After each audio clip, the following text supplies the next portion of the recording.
Data centers. Centralized locations housing the computing and network equipment that run the modern world. Their maintenance and operation is essential for global infrastructure. With the importance of non-stop operation to ensure customer connectivity, relocations of servers must be executed with precision. Every server in the right location, every cable in the correct port. With thousands of devices per data center, how do we do it right?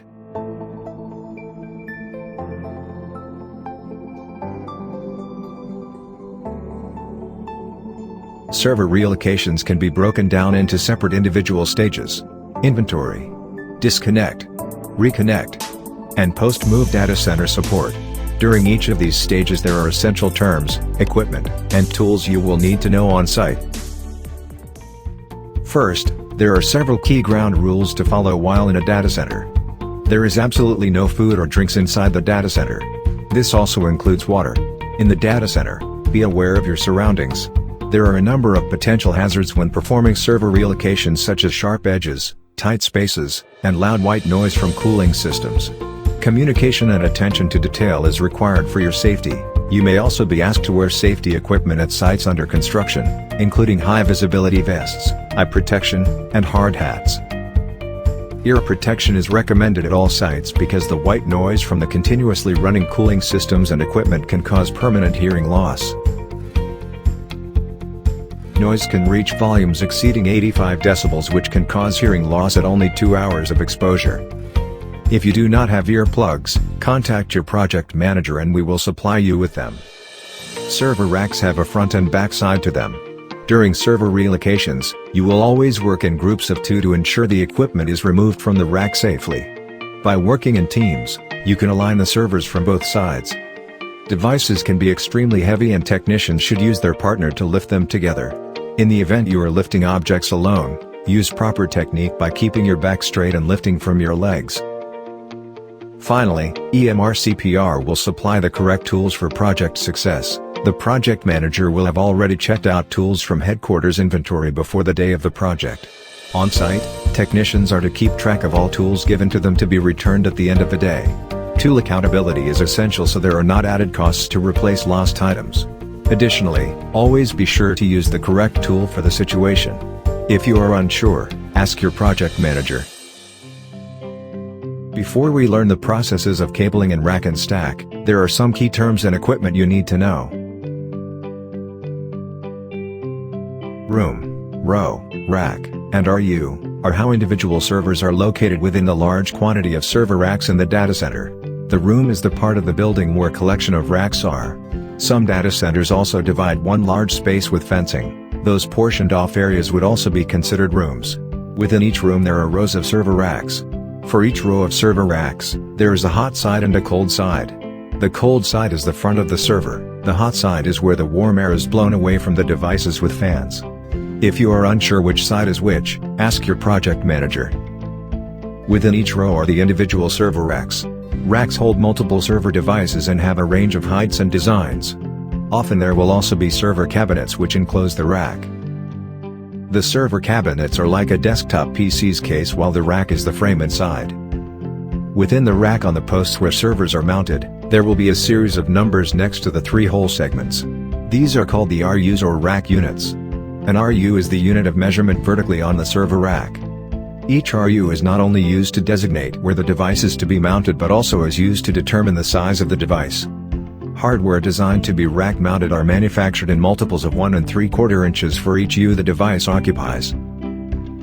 A 1U device would occupy a single RU. 2U devices occupy 2. 3U devices will occupy 3 RUs. And so on. Now that you know how servers are located in a data center using the room, row, rack, and RU, being able to read elevation sheets and port maps or how individual servers have their origin and destination location specified. Just like in desktop relocation where the user has a desk as their origin and destination. This is a sample of what an elevation sheet will look like. Each row is for the individual devices that are moving and the columns detail the locations as well as the device name or serial number. Similar in appearance is the port map or cable diagram. For this spreadsheet, each row will be for the individual cables and the columns will detail which device and port the cable connects to on each side. Now are some pieces of hardware you will need to know on site. RK or rail kits are used to mount devices to the rack. They allow for easier maintenance since the device can slide out from the rack. Some of the rail kits are also quick release and will have a button you can press to remove the rail attached to the server while leaving behind the rail mounted to the rack. Here is a sliding rail kit with quick release. On the rails, there will also be front stamping. These can be adhesive labels or engraved into the rail kit. The front stamping details if the rail is left or right side, as well as details which side is the front. An alternative to rail kits are shelves. Devices can be stacked on top of the shelf. If devices are stacked, the abbreviation for stacked is STK.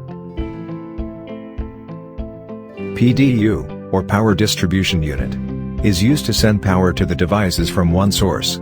They are mounted on the rear side of the rack where the device's power ports are located. The PDU can be mounted horizontally or vertically.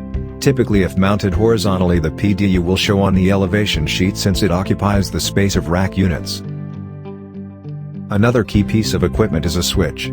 The switch is an essential building block for network communication. It allows multiple servers to communicate to each other and send data to a device or user. In the diagram, the server sends data to a switch which distributes that information to various devices including workstations, printers, and phones. Switches can be placed in different locations depending on the design of the data center. TOR or top of rack switch is used when each rack within the row has its own switch. This allows each rack to be its own managed unit.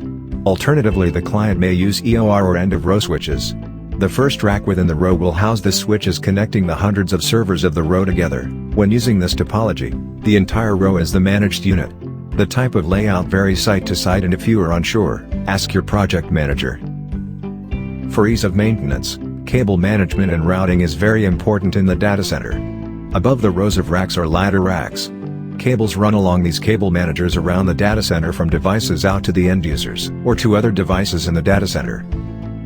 Cable management can also be below the ground on raised data centers. However, above the rack the cabling is much more modular and accessible. Patch panels are a point of separation between the infrastructure cables above or below the server racks. Patch cables connect server devices to the patch panel keystone jack, and the keystone is terminated to the infrastructure cables. Terminating a cable is the work performed to the end of a cable in order to connect it to a device. While ladder racks manage the cables above the servers, inside the server rack or cabinet there are additional cable managers that organize the patch cables. Vertical cable managers are on the outside edges of the rack and manage the cables running up and down. Horizontal cable managers are mounted to the rack between server devices. They keep cables connected to the servers and direct them through a tunnel to the vertical cable managers along the side. Since many server cabinets have covers for the vertical and horizontal cable managers, correctly routing the cables and cable managing will result in a clean appearance. The benefit of cable managing is maintenance and replacement of cables is much easier with a well-organized rack. There are several types of cables found on site. First are copper network cables or Ethernet cables. These are categorized by their generation and speed. Most commonly found on site is Cat5e and Cat6 cables. Cat5e is slightly thinner than Cat6 and has a lower overall cost. In order to ensure the cable is able to handle the transfer rates necessary, be sure you use the correct type of cable. On some projects, cables may have been ordered at specific lengths, colors for different function, and quantities. For a connection that only needs a 24-inch cable, do not use a cable that is longer than necessary so we do not run out of inventory for longer connections later in the project. Data centers also use fiber cables. Fiber cables are more delicate than copper and should be handled with care. You can also notice that on their end, you also need to press down on the tab to release the cable from the port. Fiber can be single-mode simplex, or dual-mode duplex. Used as an alternative for copper and fiber is the twin-ax cable. In the data center you can typically see twin-ax used between the servers and a top-of-rack switch. They are much lower cost, but the negative of using twin-ax rather than the former is you are limited by the length before data cannot be transferred properly. Power cables found on site include C13, which is the male connection, and C14, the matching socket. C15 is a similar shape to C13 with a central notch. C15 the male plug connects to the C16 socket. C19 is also used and plugs into the C20 socket. C19 and C20 are rectangular in shape. To properly execute a server relocation, tools and equipment are used. Technicians must arrive to server projects with a pen and Sharpie to be kept on their person at all times. EMR CPR will supply drills and hand tools used by technicians to remove the bolts, screws, and nuts, securing equipment to racks. If you are using a drill, be sure the driving bit is the correct size and the drill is set to the lowest torque to avoid stripping the hardware. Stripped and rounded off screws and bolts can make removal of the device very difficult and potentially cause damage to the device or rail kits. Work with caution. If devices are very heavy, for safety we will use a server lift. These are typically used for devices that are 4U or larger. Server lifts can be manual, electric, or hydraulic. They position servers for installation without straining the technician. Here is a demonstration of one type of manual server lift in use. Notice how they have multiple technicians watching the device at all time to ensure it does not fall. One technician on the back side of the rack also assists in guiding the device in. The 4 stages of server relocation have a standardized process. First is inventory. During this stage, technicians will be given the elevation sheets. Using adhesive labels, each server designated to move is located in the data center and labeled with the destination location. The label should have the room, row, rack, and RU written on it. Technicians should also write on the label if the device is mounted on the front or back side of the server rack and whether or not it is connected. If the device is stacked, write STK. If the device is not connected, write NC. Cables are also labeled at this stage. Using either a label maker or the adhesive sticker sheets, match a number or letter to the server device's port and the connected cable. If new cables are ordered and the existing cables at the origin location are to be recycled, do not label. Each server will also have an adhesive QR code attached to them. The QR codes will have been printed out in advance by the project manager. When scanned, they take the technician to the device within the Jarvis. During server projects, pictures of the front and back of the device are also taken. After all devices on the elevation sheet and their cables are labeled, and the devices have their pictures taken, inventory is completed. During disconnect, the devices are de-racked and decabled. The process of racking and de-racking equipment is called rack and stack. When approaching the rack, make sure the devices have already been powered off. Only the client is to turn off the power. If the device is on, report to your project manager. Disconnecting active servers will result in immediate removal from the project. Start by disconnecting the cables and removing any existing cable management Velcro or zip ties. This is also a good opportunity for your partner to check and see what type of rails are being used. After the cables are removed, begin removing the server devices. When you are de-racking equipment, always work top-down. De-rack each device and all its hardware one at a time. Your project manager will give you Ziploc bags to put the hardware in. Label the bag with the destination room, row, rack, and RU for the device the hardware belongs to. Tape the bag to the device and stack onto the carts the movers have so it can be packaged for transit. Bolts are threaded into cage nuts to secure mounting hardware in place. The cage nut is a square piece of hardware that fits into the orifice of the rack units. Using the drill or hand tools, unscrew the mounting hardware from the rack. Save the cage nuts and bolts for reconnect later in the move. With the hardware removed, you can dismount the rail kits or shelves. Tape the pairs of rail kits together and label with destination location. Do not stack the devices on their side. They should be stacked flat, not exceeding 2 feet in height. Be sure all devices and equipment are labeled correctly. In this example, the patch panels per the elevation sheet were to go to rack 2, 3, and 4 within the row. The technician mislabeled, so during reconnect, the patch panels would be placed in the wrong location. To review, during disconnect, work top-down. Start by decabling the devices and removing the cables from the rack. Remove the devices from the rails or shelves one by one. Keep the hardware together in the Ziploc bags, taping the bags to their device. Rail kits are removed after unbolted and taped together. The device, hardware, and mounting equipment is given to the mover for transit to the new location. As the devices are de-racked, the movers will package them and begin transit to the new location. After all devices have been moved, our team starts the reconnect. Attach the cage nuts and begin to mount the rail kits or shelves to their defined rack unit. Once the rail kits or shelves have been mounted to the rack, bolt them down with your drill. Opposite of disconnect, when racking devices work bottom up. It helps to stack the servers in the order they are to be mounted before beginning the reconnect. The width between rows of servers can be limited, so use your space wisely. In this example, the devices are mounted to quick-release rails and slide in with ease. Never force a device onto the rail. The rail kit can be bent or damaged, adding cost to the project. Once the devices have been mounted and secured, cabling can begin. Cable the devices from top down following the port map. It helps to use one cable to measure how far the connection is and then connect the remaining cables to the device. When routing the cables along the cable managers, be sure to keep them parallel for ease of locating paths. It helps to cable manage as you go to keep everything organized. In this example, you can see the technician connected all cables to the top device and then secured along the left vertical cable manager. Each grouping of cables by color is kept separate in clean straight lines. Velcro should be added every 4 to 6 inches along the line of cables. For this rack, there is a Juniper EX4300 switch. This would be a top-of-rack topology. All the devices below connect to this switch, so the technician began by terminating one side of the cables to the switch, and cable managing along the vertical cable managers, letting the cables drop down. While tracing the cable to the correct port, he takes the other end of the cable out of the Velcro group to connect to the designated device.